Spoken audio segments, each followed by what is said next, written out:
Increase your ROI. How to turn one video into over a dozen pieces of content. Let's get into it. Video Mavericks, the small business video marketing podcast. Presented by Workshop Media. With your hosts, Brett and Jeff, sharing a combined 40 years of video production and marketing experience. Take it away. So if you spend a bunch of time and money creating video, you only use it one time, you're wasting a lot of valuable content. We like to call it cutting room floor clips. Yep. It's stuff that just didn't make the cut, but it's still so valuable, and you paid for it, whether your time and energy or your money.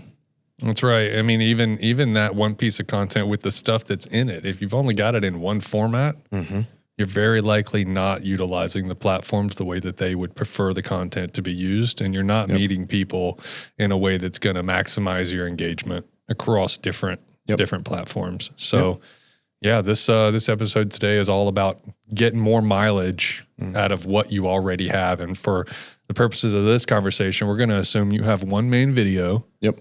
And how far can we take it? How far can we take it, right? Before you start to recycle the content and, lose its luster, right? Right. So we're going to teach you our video multiplier method. It's essentially what Brett just talked about. It's how to get the mileage. It's how to market smarter, not harder, and increase your ROI. So let's get into what this video multiplier method is. Yeah. So instead of constantly creating new content, this is just about focusing on repurposing that one video into as many things as you can. So it's safe to assume that if you have one really good video or a longer form piece of content, it's already gone through the process of you refining the message, you approving or working on the visuals and then getting the graphics dialed in and making sure that it's representing the brand in the right way. So you've put a ton of work into, let's say it's a brand video. Yep. You've already done that. So if you can figure out how to repurpose it and put it in other places, you're not having to start from scratch every single time. So, saying that, it sounds like, I hear dollar signs, right? Yeah. Every time you're starting over. Every time you're starting. Yeah. Well, I mean, and the stress that comes from having to start over every single time. And from our perspective and all the content that we've created over the years for different clients, we're constantly going, hey, you could reuse this in this way, for a couple of reasons. One, we want to see them get their ROI because that's right. That's good for them. And ultimately it feels good for us. You want your vendor, your partner to align with your business goals, not just be output driven. You want them working with you alongside you to get the most out of their investment. And frankly, if you can get your content in front of more people as on the creative side of things, it just feels really good to know that you're getting mileage out of something. There's nothing worse than having something you're so proud of, you put it on your website, and then no one ever sees it. Yeah. You amass that whopping 37 views. Yeah. And nothing, no conversions, no click-throughs, nothing happened. We've talked about this many times, like not having a bad taste in your mouth. So this is one of those ways to kind of offset the bad taste in your mouth that maybe that one piece of content didn't do what I was expecting. So are you, from your perspective, your thought process right now, are you thinking you have the piece of content made and you're finding ways to repurpose it? Yeah. I mean, it could be that, or you already have it, or if you're going into something. Yeah. If you're going into something, you're thinking about what are all the different ways I can do it. Man, and if your video partner is not helping you with this, you chose the wrong one, just flat out. That this is that time where you're mobilizing a crew, you're going into production, get as much as you possibly can. Yep. To make it a stronger campaign of content to a far wider audience, a broader reach. This is to save you so much time and effort and money in the long run. And that bad taste in your mouth is likely to go away because you're attacking the digital space with different types of content from one video shoot, right? Yep. So either you have the video made and you have the opportunity with the cutting room floor clips and things to cut out of it and repurpose, or you go into a shoot for the main video and you have the idea of the things that you need to get out of it. Yep. So we kind of covered it. That's what it is. It's just going in and being as thoughtful and as strategic as possible to multiply your video outputs for a greater outcome.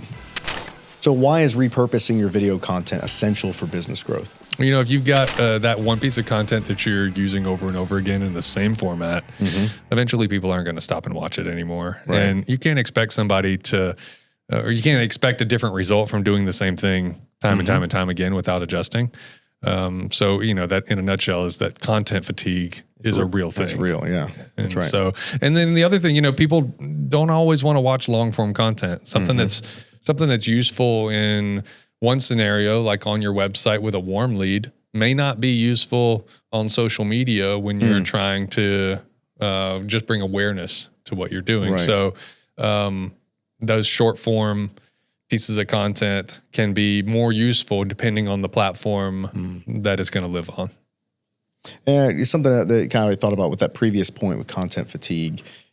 We see it all the time with a hook is new or a CTA is new, but the body of the content is the same thing. And it's just to kind of stop the scroll again or reintro. You might see it in ads, running a new ad, but it's kind of the same content. We see it all the time with big brands. There's 15s that come out. You see the main spot on, you know, during the Super Bowl or some big event, and then you consistently for months see the same kind of spot, but it's different run times. It's different. Sometimes these larger companies will do like short films that are 2, 3, 5, 10 minutes long. Watch the whole thing on and then you get a commercial out of it, and you get a social ad out of it, and you get reels out of it, and that's a masterclass in repurposing content. We're saying do exactly what the big brands are doing. That's right. Right. That's exactly right. And when you do that, ultimately you're increasing your ROI. So if your investment stays the same, you got the one piece of content, the more that you get out of it, the more that you can repurpose it. Yep. The math is mathing. That's right. That's exactly right. So imagine a single interview, right? You have you and the CEO. This is a great one. And you've got, short clips. It's exactly what we're doing with this podcast. Yep. You've got this main piece of content, and then you've got a bunch of reels or shorts or, clips that go in email marketing. You've got all of this that comes out of something that was already done. This episode we're doing right now will have 10 different shorts that comes out of it. And it's something, as a video professional, it's something that hurts so bad is cutting content from a great interview and then it never seeing the light of day. And we, hey, there's really good stuff here. Didn't fit that, but you really need to make use of this. Those people know their stuff, and we had the opportunity to sit them down and get something from them. Yep. Why do you not want to show that to the world? And it's not always because there's a conscious decision not to show it to the world. They're just, you got to make sure that you're thinking about it. You got to think about this stuff. Which is why we mentioned it about your video partners, that they should be thinking of it for you and presenting it to you. Yep. You don't know what you don't know because you're not in the video industry. So that's really it. And we saw it on a video shoot just yesterday. Yep. In this studio. Yep. We had a client see how the whole situation went. We'd already talked about capturing some of this content and keeping it in the archive. They started to understand it and understand the process and threw in a couple additional questions for future use. Yep. We started to iterate on ideas because now the possibilities are obvious. That's right. So what we're suggesting is once you know that, you can't unknow it. And you should keep that in mind with anything that you're doing, from the simplest piece of content all the way up to, the most complex, professionally produced something. You should be thinking about how many different pieces of output can I get out of this thing? Right. A manufacturing business is going to be looking at the scraps that hit the floor and trying their best to put them into a product to generate revenue. Yeah. And if they're not doing that, then they're just pouring the money out. That's right. Why would you do that? This is something I'll never forget. Years and years ago, it was a sandal company. They made sandals, and when they cut the sandals out, it left trimmings from, I guess it was like a rubber. Yeah. And then I was in a store and I saw keychain versions of those sandals. Yeah. It was the most like frivolous thing in the world, but it was a miniature version of the sandal. Did a little chasing down on it, and they were repurposing waste. And they put a dollar figure on it that was like comparable to the full size sandal. You want that little thing. They were selling stylized trash. I mean, I'm not calling it garbage, but that's what it was. It's like upcycling, right? Isn't that upcycling? It's upcycling. Yeah, so, we have clients that do the same thing with like packaging. They're taking their byproducts and making it into the packaging that the actual the main product goes into. So, and you're reducing waste. I mean, if we, there's a multi-purpose win here, but this is kind of the same thing. We're saying in a digital sense, you have waste if you're not leveraging the main thing and getting more and more and more out of it. So, I mean, I think we've made a case for it. So let's get into how does it work and maybe some inspiration into. So how can we turn one video into 15 plus pieces of content? Step one, what do you do? So step one is if you haven't shot it yet and you're going to be producing a piece of content, look at the long form first. What are you getting out of your longer form sort of a video? And then you just start to break it down into short form content. You can't really go the other way unless you have a plan. You end up with what we would call a montage, which is just a collection of things that don't relate necessarily, and you're trying to do something that every editor hates, and you as a non-editor trying to figure this out is going to hate, or you're going to end up with something that is not comprehensive, and that is throwing random things together in a mosaic, trying to make something. A repair edit is what we call it. And you don't need to be concerned with that, especially if you're running a business, you're not a video producer, and you frankly should not be in a position where you're working with a video partner and asking them to figure stuff out later. If that's the case, they didn't ask the questions up front, and you're in a bad situation is only going to get more difficult. So think about the long form stuff, and then start to figure out how you can tease out complete thoughts. So imagine a longer video. This could be like a webinar, a tutorial, a longer brand video, a podcast, exactly. And then you break it down, step two, into shorter clips. Reels, think about Instagram or TikTok or YouTube Shorts or, LinkedIn now takes video, like Instagram. You could do 3, 5, 10 clips, depending on what your content was. And you have these key takeaways, these important moments, right? You add some captions and some attention grabbing headlines or a good hook, and you're now increasing your output, and your outcome is much greater. Yeah. So think about what is a complete thought, right? What's that complete thought from that longer piece of content? And then how can you get a hook that's going to get people? And then what are some call to action things that you can have in the can ready to tack on to the head and tail of these things? So complete thought, now do what? Complete thought, now do what? And so you may not be clipping a piece of that content out and immediately taking it to the internet. Sometimes that's going to work just fine.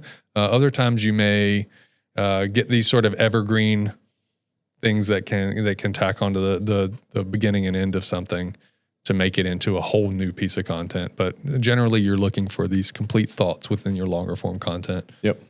So step 3, it's not necessarily creating another video, but it's taking your video or some of those clips and transcribing it, getting the, kind of taking what you talked about or what was said in the video and boiling it down to written text, write a blog, right?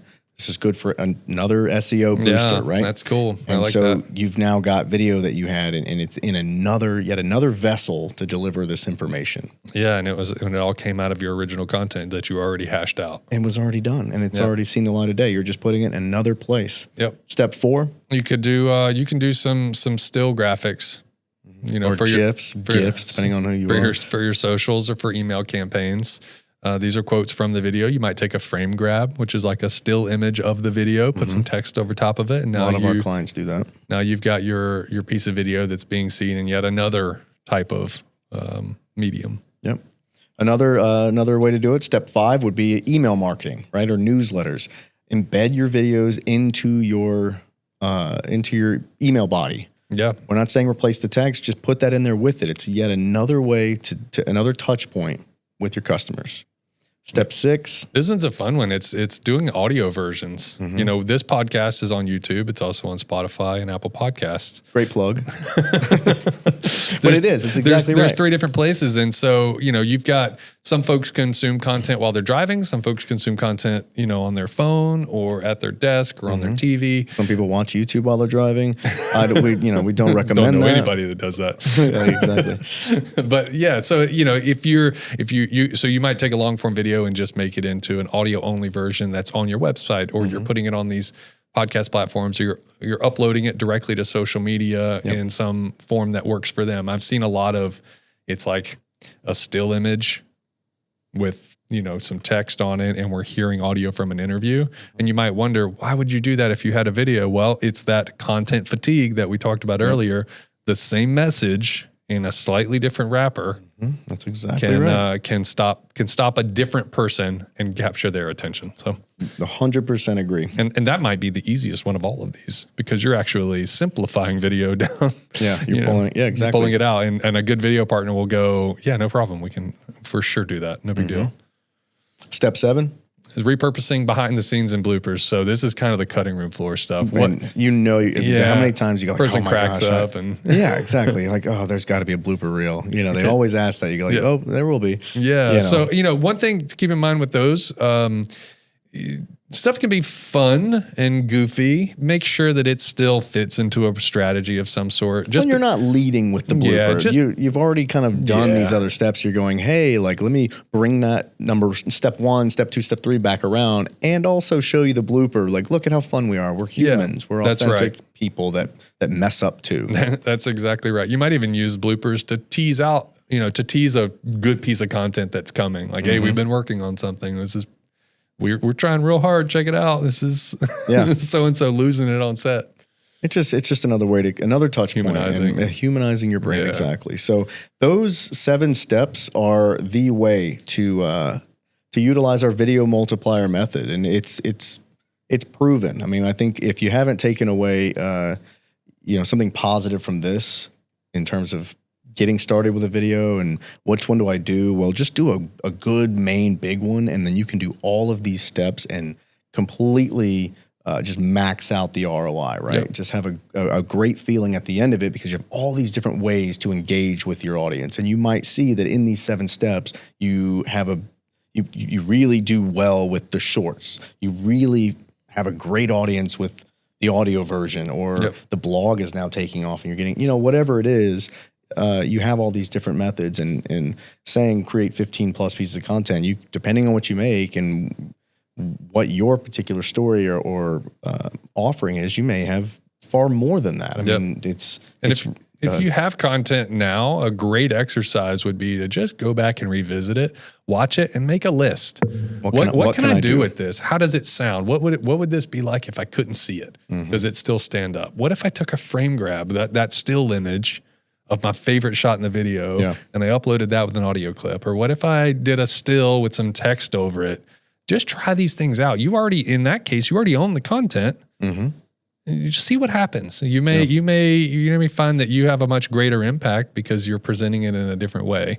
You might also reach people who never saw the content to begin with and actually get more views on the original stuff, because now you're using it to bait people in and help them see you and reach them in a different way. So this is really exciting in my opinion, because I like when the content gets watched. That's right. And as a creative, I just want people to see the stuff. And then as a business-minded person, I want to know that you're getting something out of it. So and then the data you get after the fact, like, wow, I did these shorts and the shorts are taking off on Instagram, or I'm getting so much engagement on LinkedIn now because I have these shorts that went up from a video I posted last year. Just to get that feeling of some results. And then you could also say, well, I'm never going to do the blog thing again because it's not working for me. Nothing's happening. It will work for you in terms of SEO. But you know what I'm saying. The data is going to be that extra bit of like push, right? So all that is to say, there's no reason not to be trying to repurpose your content. And hopefully the steps that we've gone over have inspired some maybe more specific thought on this. But don't make video without considering how much you can do with it. That's the takeaway. That's right. All right, so make sure you like, subscribe, and hit that notification bell on YouTube. We're also on Apple Podcasts and Spotify. We drop episodes weekly to help small business owners and business leaders use video marketing to grow and scale their operations.